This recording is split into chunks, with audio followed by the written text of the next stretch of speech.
Daniel asked me to come up here. Basically, he had something that he wanted to tell me. I don't know exactly what it's about, but I'd like to know what's going on in his life. Yeah, it's something pretty important I want to talk to you about. All right. I'm just gonna come out and say it, I guess. I'm in an intimate relationship with Chase, sexually and emotionally. You're in an intimate relationship with your car. Yes. And sexually with your car. Yes. It's your car. Yes. How does that work? How can you have sex with a car? Mainly, it's just a lot of just rubbing up against him. Okay. And it involves masturbating as well. And I'm in a serious relationship with my car. Morning, baby. My handsome man. Nathaniel is in a committed relationship with a car that he's named Chase. He met Chase in a resale lot about 5 years ago. Love you, baby. It was love at first sight. His body and then his interior and everything just together just seemed to fit. And I just felt an instant connection.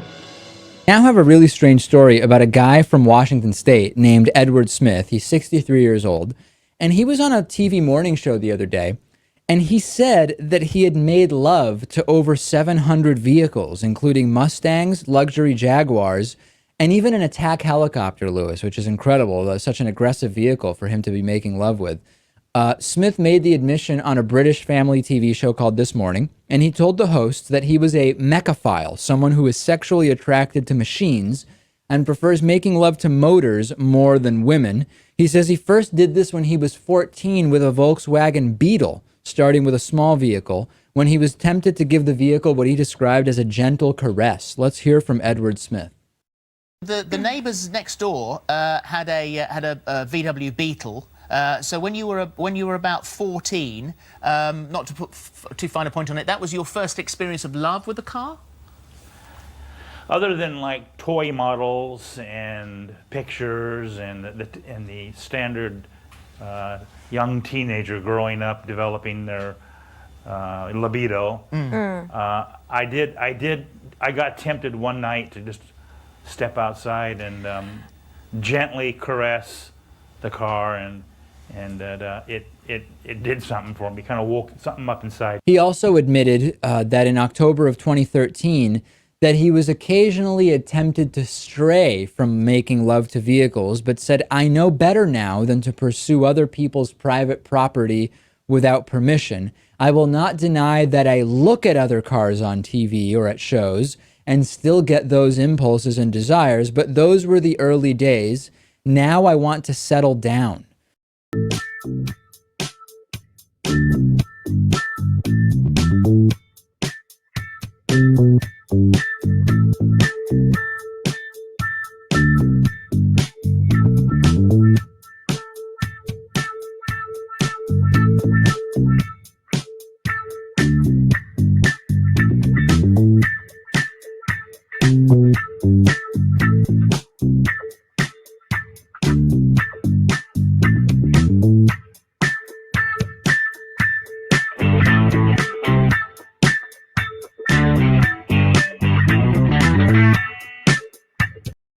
You know, you can't even spell sex offender. You can't even spell it.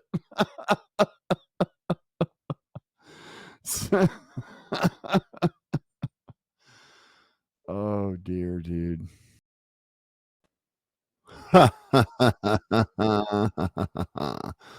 Oh, my goodness. Uncle Will, buddy. Uncle Will, you said fender. You said sex fender. Uncle Will, you said sex fender. So it couldn't be one. It couldn't be one a registered sex offender. It couldn't be two registered sex offender. It had to be three, three whole sex offenders. You know how desperate that shit makes you guys look. It really does. It makes you look just so infantile and so desperate.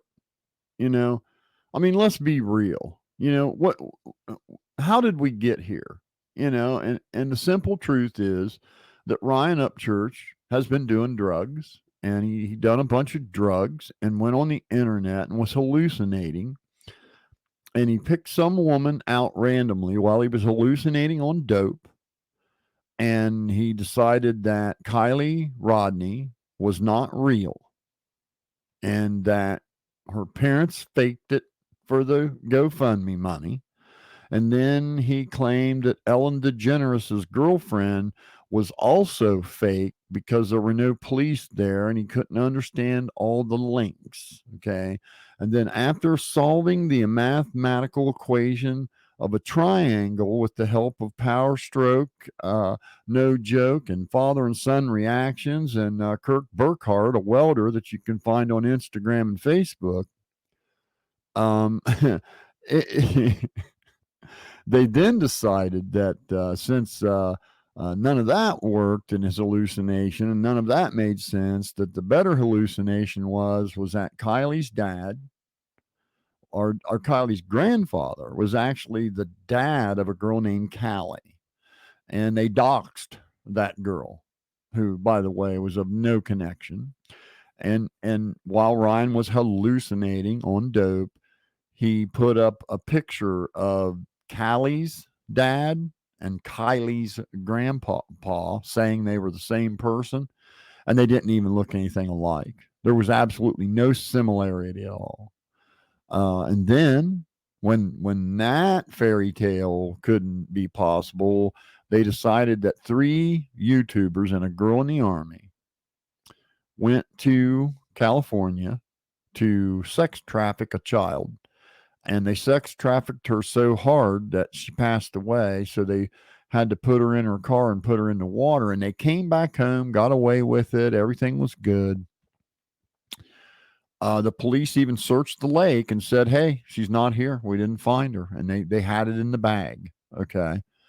But then one of them decided to go back and record themselves paddling over the body while playing circus music with a dog with a life jacket on, and then grabbed the Yamaha scuba bike that was really a kayak transporter out of the back of the car and scuba dive down to the car and adjust some things in the car and then go back home to their regular lives. And Ryan Upchurch was able to uncover all this in one meth trip.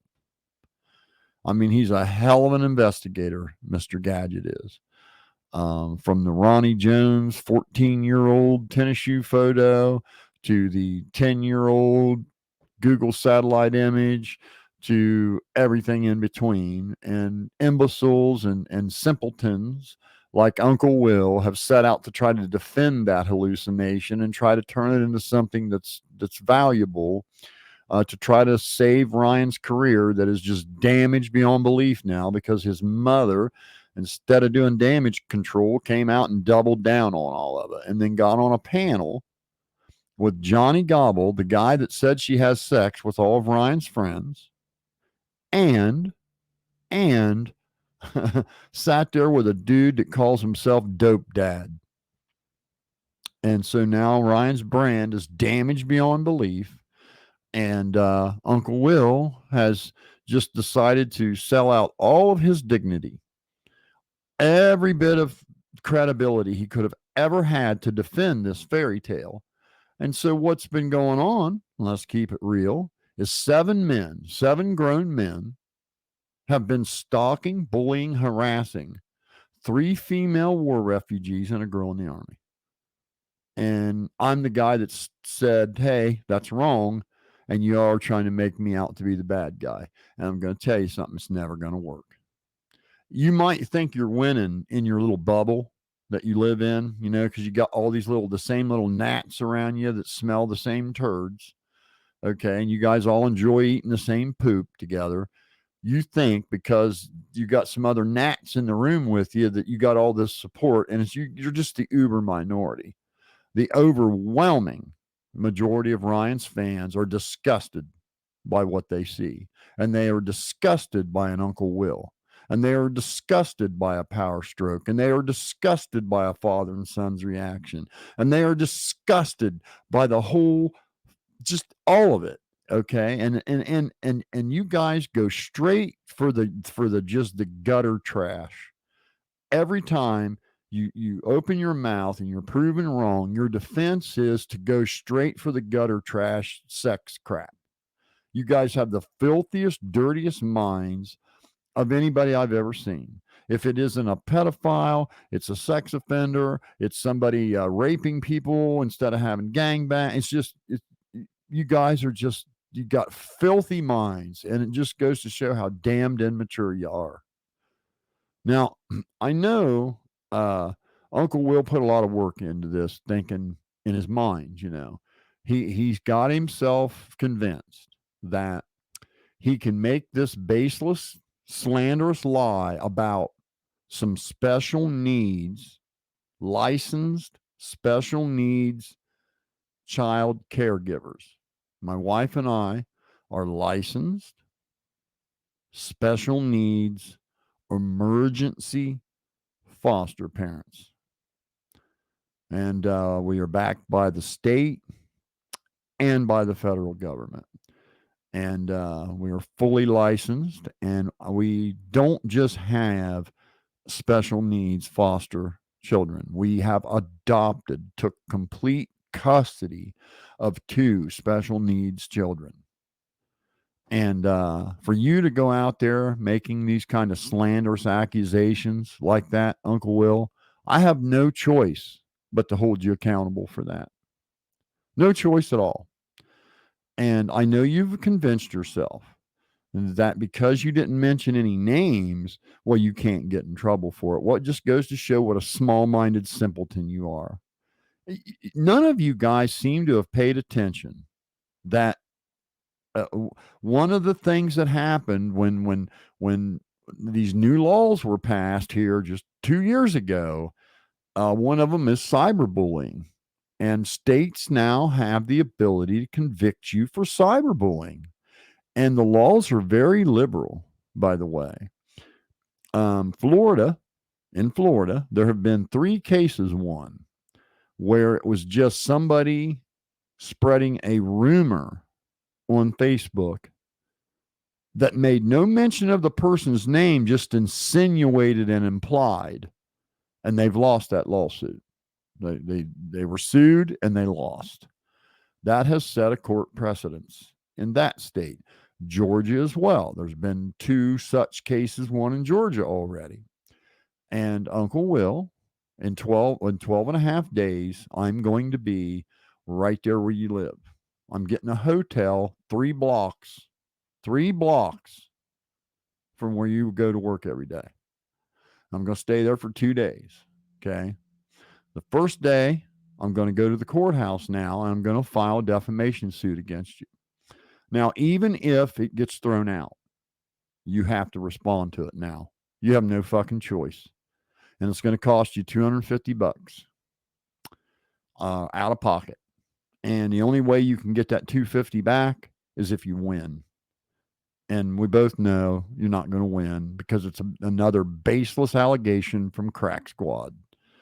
And it's just laughable. It's just laughable. It's so absurd. 3-time.